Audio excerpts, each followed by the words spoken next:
Good morning दोस्तों। आज का जो टॉपिक है मेरा वो है खसरा, खेबट और खाता।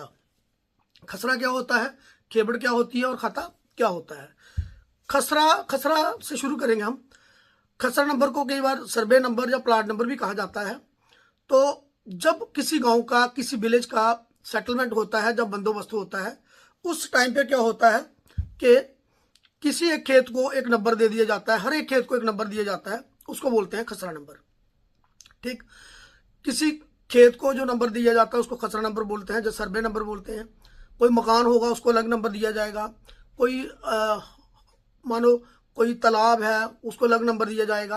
यानी कि वो जो नंबर होंगे हर चीज को अलग अलग नंबर दिया जाएगा। हर एक खेत को, यानी कि हर एक पार्ट को, प्लाट को एक नंबर दिया जाएगा, जिसको क्या बोला जाता है, खसरा नंबर बोला जाता है। अब ये जो खसरा नंबर है, इसमें क्या है, इसमें मालिक दर्ज होता है कि मालिक कौन है।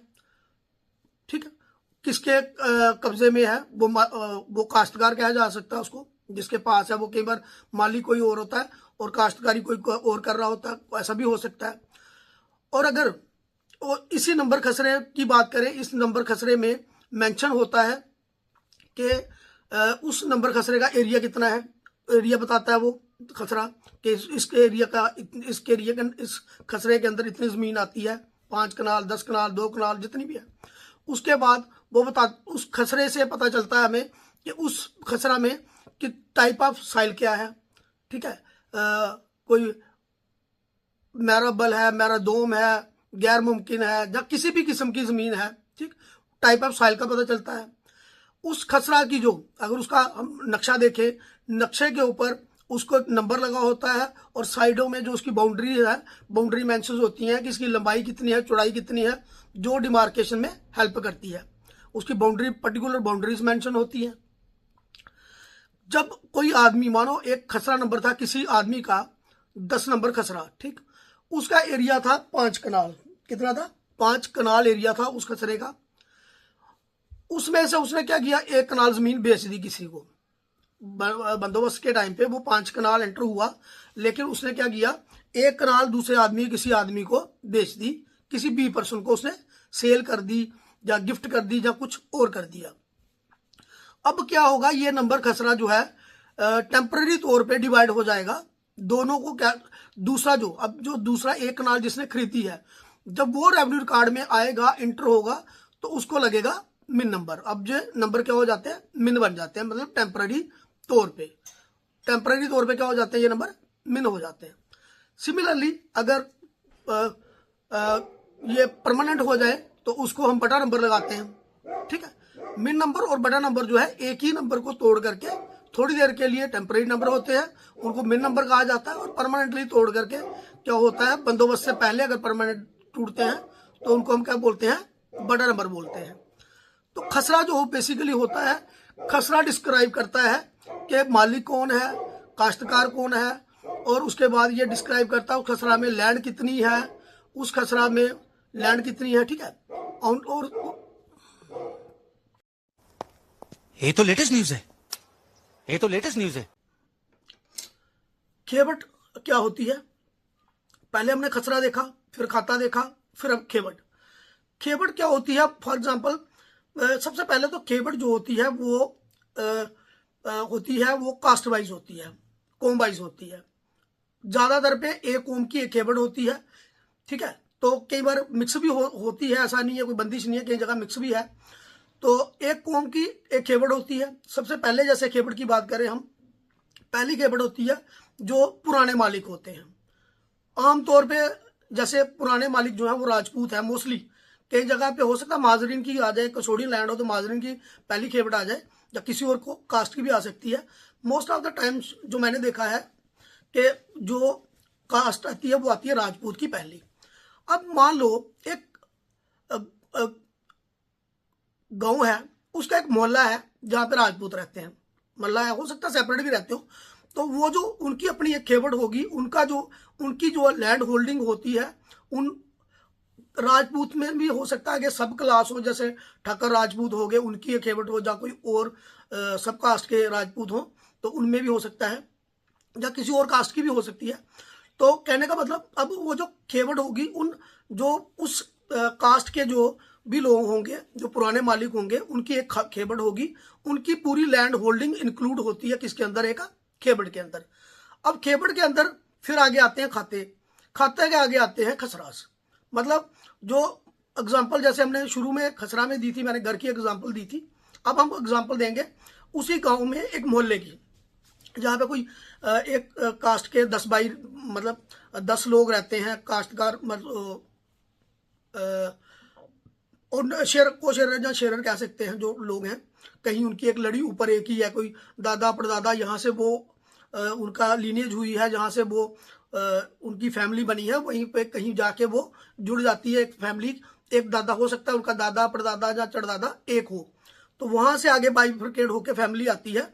तो उसकी सारी फैमिली की जो होल्डिंग होती है, लैंड होल्डिंग होती है, वो आती है खेबड़ के अंदर। अब खेबड़ नंबर जो होता है उसमें भी पहले मालिक आता है, फिर उसके बाद हो सकता है उसमें काश्तकार हो। पहले मालिक आगे, मान लो उस मोहल्ले के सारे लोग जो हैं वो उस खेबड़ में आ गए, ठीक, राम शाम ABCD जो सारे लोग उसमें आ गए। अब हो सकता है कि उस खेबड़, पहली खेबड़ में हो सकता है जो पहला खाता है उसमें कोई 2 लोग अलग हों या 3 लोग अलग हों, या पहला खाता जो होगा उसमें सारे लोग जो है वो आते हैं उसमें। अगर सारे लोग आते हैं और जमीन काश्तकारी वाली है तो वो खुद काश्त हो जाएगा, ठीक है, वो क्या हो जाएगा? खाता क्या होगा? खुद काश्त, यानी कि सारे लोगों का खाता होगा वो, जितने भी उस कास्ट के लोग हैं। दूसरे खाते में हो सकता है कि जमीन उनकी है लेकिन वो काश्तकारी वाली नहीं है, खाली जमीन है, जहाँ कुछ बना हुआ है उसके ऊपर कामन, उसको मकूजा खुद या मकूजा मालकान भी कहा जाता है कई बारी, ठीक है, मकूजा खुद या मकूजा मालकान। अब तीसरा, वो दूसरा खाता हो सकता है। अब तीसरे खाते में हो सकता है कुछ नंबर खसराज ऐसे हैं जो कोई 2 भाई हैं उनके नाम है, या एक परिवार के नाम है, उसमें से राम और शाम के नाम पे है कुछ नंबर खसराज, उनका अलग खाता हो सकता है। फिर हो सकता है कोई 2-3 भाई या 4 भाई ऐसे हैं जिनका अलग खाता है, जिनके अलग नंबर खसरे हैं, उनका अलग खाता बनेगा। ये सब जो खाते हैं ये मिला जुला के एक बनती है खेबड़। मालकों के लिए अलग खेबड़ होती है। उसके बाद पुराने मालकों की, जैसे मैंने बोला, अलग खेबड़ होगी, वो कास्ट वाइज आएगी। पहले हो सकता है राजपूत की आ जाए, फिर शर्मास की आ जाए, फिर SC की आ जाए या ST की आ जाए, मतलब अलग अलग खेबड़े अलग अलग पुराने मालकों की होती हैं पहले खेबड़। एक खेबड़ में एक खाता भी हो सकता है, 2 खाते भी हो सकते हैं, 10 खाते भी हो सकते हैं, 20 खाते भी हो सकते हैं, कुछ भी हो सकता है। और उस खाते के अंदर, एक खाते के अंदर एक खसरा भी हो सकता है, 2 खसरे भी हो सकते हैं, 3 खसरे भी हो सकते हैं। यानी कि खसरा एक छोटा यूनिट है, खाता उससे बड़ा यूनिट है, और खेबड़ जो है एक बहुत बड़ा यूनिट है। ग्रुप ऑफ खसरा मिलते हैं तो खाता बनाते हैं। जरूरी नहीं है ग्रुप एक खाते में एक खसरा भी हो सकता है। एक खसरा जब उससे ज्यादा खसरे मिलके बनाते हैं क्या? एक खाता। और एक खाता जो उससे ज्यादा खाते मिलके बनाते हैं एक खेबड़। खेबड़ में मालिक होते हैं। खेबड़ में पता चलता है कि मालिकों को जमीन किस तरीके से मिली है, क्या उनकी पुरानी मालकी है, मतलब जिसको आप पुश्तैनी कह सकते हो, वो मालकी है। किसी ने अगर खरीदी होगी वो भी, उसकी भी, मुश्तरियों की, खरीदने वालों की अलग खेबड़ होती है, और उनका खाता एक अलग, अपना अलग, हर आदमी जिसने खरीदी होगी उसका एक खाता अलग होगा, और खेबड़ खरीदने वालों की एक अलग होगी। ऐसे ही सरकारी ज़मीन की अलग खेबड़ होगी। ऐसे ही अगर वो है किसी महकमा को चली गई हुई है ज़मीन, वहाँ पे अलग खेबड़ और खाते होंगे। कस्टोडियन लैंड जो मदरूका ज़मीन है उसकी अलग खेबड़ होगी। हो सकता है कस्टोडियन लैंड जो है मदरूका ज़मीन है उसके मालिक जो है मुहाजिरीन है, आगे लोगों को अलाटमेंट हुई है काश्तकारी में, वो आगे होंगे, अलाट हुई होगी, है ना। और उस खेबड़ को, कस्टोडियन लैंड जो है उसको एक अलग खेबड़ नंबर लगा होगा, उसके अंदर अलग अलग खाते होंगे, और उन खातों के अंदर अलग अलग खसरा नंबर्स होंगे। ठीक, ये था खेबड़, खाता और खसरा के बारे में। खेबड़ से पता चल जाता है कि कोई मालिक है, वो जमीन कहाँ कैसे मिली है, उसको खरीद के ली है, गिफ्ट में ली है, ये चीजें सारी उनकी ड्यूटीज, रिस्पॉन्सिबिलिटी, ये सारी तय होती हैं किसमें? खेबड़ में। तो खेबड़ दोबारा से मैं बोलता हूँ, ऐसे कह सकते हैं जैसे का गांव का एक मोहल्ला है, उसको हम क्या कह सकते हैं? खेबड़। और मोहल्ले में एक घर जो है उसको हम क्या कह सकते हैं? खाता। और घर के अंदर एक जो कमरा है, रूम है, उसको हम कंपेयर कर सकते हैं किसके साथ? खसरा के साथ। इस वीडियो में इतना ही। अगर आपको ये मेरा वीडियो अच्छा लगेगा तो लाइक शेयर सब्सक्राइब जरूर करिएगा। और अगर आपका कोई क्वेश्चन रहता होगा, क्योंकि खेबड़ खसरा और खाता को एक्सप्लेन कर पाना एक वीडियो में इतना आसान नहीं है। हो सकता है अगर आपका कोई क्वेश्चन रहता होगा कमेंट बॉक्स में ज़रूर लिखिएगा, मैं ट्राई करूंगा उसको सॉल्व करने की। Thank you so much for watching this video. Thank you.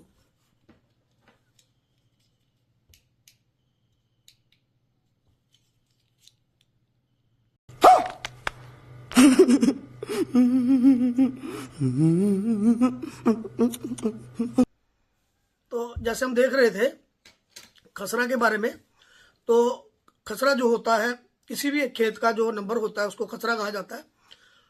तो खसरे में फॉर एग्जांपल जैसे मालिक, मानो एक आप मालिक है तो उसके पास ज़मीन जो है वो काश्तकारी वाली ज़मीन है, जहाँ पे वो खेती बाड़ी करता है, तो एग्रीकल्चर वाली ज़मीन है।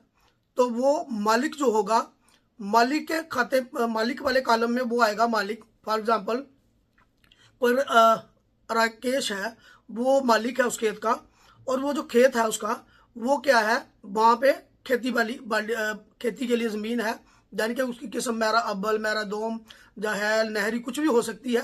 तो उसकी जो काश्तकारी वाला खाना जो है उसमें वो खुद काश्त आएगा। क्या आएगा? खुद काश्त आएगा।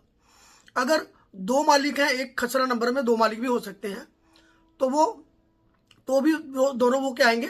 खुद काश्त आएंगे, जहाँ हिस्सेदार आएंगे दोनों।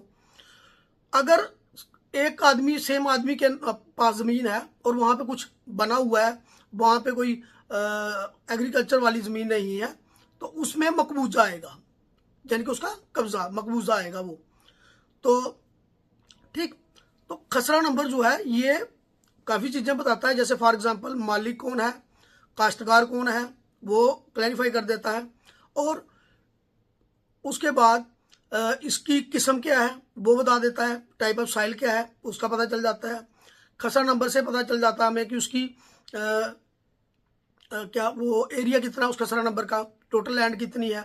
और मैप के ऊपर अगर हम देखें तो वहाँ से हमें उसकी जो है साइडें, लेंथ, ब्रेड्थ, उसका भी आइडिया हो जाता है, जो डिमार्केशन में मेजरमेंट करने में हेल्प करता है।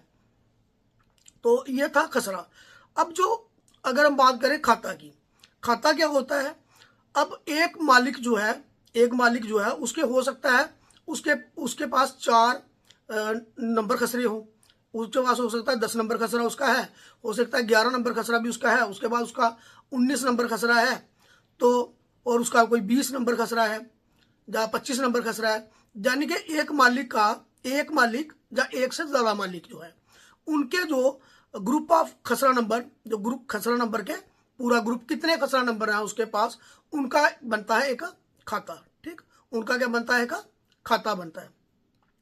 तो खाता नंबर जो है एक थोड़ी बड़ी टर्म हो जाती है किसके कंपैरिजन में? खसरा नंबर के कंपैरिजन में।